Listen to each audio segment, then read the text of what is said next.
राजस्थान के पूर्व मुख्यमंत्री अशोक गहलोत के ओएसडी रहे लोकेश शर्मा ने बुधवार को प्रेस कॉन्फ्रेंस कर पूर्ववर्ती सरकार पर कई आरोप लगाए। इस दौरान उन्होंने 2020 में राजस्थान सरकार पर आई संकट के समय वायरल हुई ऑडियो टेप के साथ साथ अन्य मुद्दों पर भी कई बातें कहीं। लोकेश के खुलासे से राजस्थान का सियासी पारा चढ़ गया है। लोकेश ने गहलोत सरकार के समय हुए करप्शन को लेकर भी बड़ी बातें कहीं। उन्होंने कहा कि गहलोत सरकार में जो करप्शन हुआ है वैसा आज तक कभी नहीं हुआ। लोकेश की पीसी ने लोकसभा चुनाव से पहले राजस्थान की राजनीति को एक नया मुद्दा दे दिया है, जिस पर भाजपा के हमलावर होने की संभावना जताई जा रही है। राजस्थान में दूसरे चरण की 13 सीटों के लिए चुनाव प्रचार का जोर शोर भले ही थम गया हो, लेकिन अशोक गहलोत के मुख्यमंत्री काल में उनके ओएसडी रहे लोकेश शर्मा ने फोन टैपिंग सहित कई मामलों में बड़े खुलासे कर राजस्थान की सियासत में भूचाल ला दिया है। लोकेश शर्मा ने आरोप लगाया कि अशोक गहलोत के इशारे पर ही ये पूरी की पूरी फोन टैपिंग हुई थी। न केवल गजेंद्र सिंह शेखावत बल्कि सचिन पायलट सहित कांग्रेस के मंत्री विधायकों के फोन भी सर्विलांस पर थे। लोकेश शर्मा ने यहां तक कहा कि अशोक गहलोत ने बाद में उन्हें इस प्रकरण से जुड़े सबूत भी डिस्ट्रॉय करने के लिए भी दबाव बनाया था। काम किया।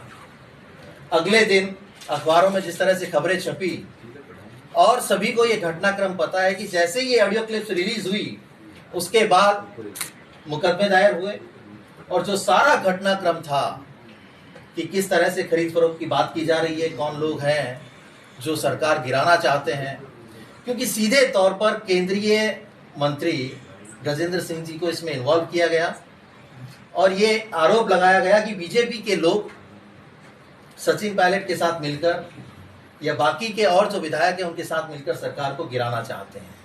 ऐसी मंशा थी ये साबित करने की कि इस पूरे खेल के पीछे भारतीय जनता पार्टी है, जबकि वास्तविकता ये नहीं थी। हम सभी ने सुना कि हमारे नौजवान नेता तत्कालीन उप मुख्यमंत्री सचिन पायलट जी ने ये कहा कि हम लोगों की सुनवाई नहीं हो रही थी, हम लोग अपनी बात कहना चाहते थे, इसलिए हम सब लोग एकत्रित होकर अपनी बात को कहने के लिए वही तरीका हमें मुफीद लगा, हम लोग इकट्ठे हुए और आला कमान तक अपनी बात पहुंचाना चाहते थे। लेकिन जैसे ही मुख्यमंत्री अशोक गहलोत को पता लगा तो ये सारा का सारा षड्यंत्र रचा गया। जो लोग उनके साथ गए थे उन सभी के फोन्स सर्विलांस पे थे, सभी को ट्रैक किया जा रहा था, इंक्लूडिंग सचिन पायलट जी। और जब ट्रैकिंग की जा रही थी तो ये पता लग रहा था लगातार कि कौन कहां किस तरह का मूवमेंट कर रहा है। तो आप सभी को याद होगा कि 3 विधायकों के साथ डील करके उनकी रात को 1:30 से 2 बजे के बीच में प्रेस कॉन्फ्रेंस करवाई गई मुख्यमंत्री आवास पर, और वो प्रेस कॉन्फ्रेंस भी मैंने ही करवाई थी। आप सभी लोगों को आमंत्रित किया, रात को 2-2:30 बजे परेशान किया, आप सब लोग वहां आए और उन्होंने मुख्यमंत्री अशोक गहलोत के समर्थन में अपनी प्रेस कॉन्फ्रेंस की। तो ये पूरी तरह से आप लोगों को मैंने बता दिया कि ये ऑडियो क्लिप्स कहां से आई। अब इसकी एक बानगी आपको सुनवाना चाहता हूं, सभी लोग उसको सुनिएगा एक बार।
खुलासों की टाइमिंग के सवाल पर लोकेश शर्मा ने कहा कि दिल्ली क्राइम ब्रांच उनसे लगातार पूछताछ कर रही है।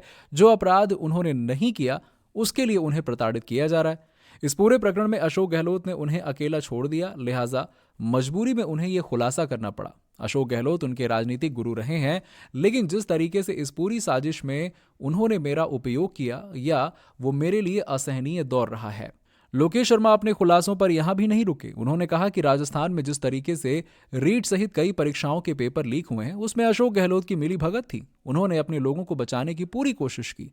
अशोक गहलोत ने युवाओं के सपनों को तोड़ा है। लोकेश शर्मा ने कहा कि 25 सितंबर 2022 को जब आलाकमान राजस्थान में सचिन पायलट को मुख्यमंत्री बनाना चाहता था, तब अशोक गहलोत के इशारे पर ही कांग्रेस के विधायकों ने बगावत की थी। गहलोत ने जैसलमेर से तनोट माता मंदिर से उन्हें फोन कर कहा था कि मीडिया को यह जानकारी दी जाए कि विधायकों ने अपनी मर्जी से बगावत की है। लोकेश शर्मा ने आगे कहा कि गहलोत सचिन पायलट को मुख्यमंत्री मानने को तैयार नहीं है। लोकेश शर्मा ने कहा, राजस्थान में अशोक गहलोत के कार्यकाल में जिस तरीके का करप्शन हुआ है वो इतिहास में कभी नहीं हुआ। चाहे कोरोना काल में उपकरणों की खरीदी का मामला हो या फिर खनन घोटाला हो, अशोक गहलोत ने हमेशा कांग्रेस की नीतियों के खिलाफ काम किया है। उन्होंने न केवल कांग्रेस आलाकमान को धोखा दिया, बल्कि प्रदेश की जनता के साथ विश्वासघात किया है। लेकिन सबसे बड़ा सवाल यह है कि जब लोकेश शर्मा इन सब बातों को बता रहे थे, तब इसका खुलासा इस समय क्यों किया गया? वो अभी तक क्यों चुप थे? और लोकसभा चुनाव के मतदान के ठीक पहले उन्होंने गहलोत सरकार की बखिया क्यों उधेड़ी? राजस्थान में दूसरे चरण की वोटिंग से ठीक पहले ये आरोप क्यों? इस सवाल पर लोकेश शर्मा ने कहा कि इसकी कोई खास वजह नहीं है। ये मेरे ऊपर बोझ था। मेरे परिवार रोज पूछता था कि आगे क्या होगा, तो आज ये जिनकी चीजें थी मैंने उनको तर्पण कर दी हैं।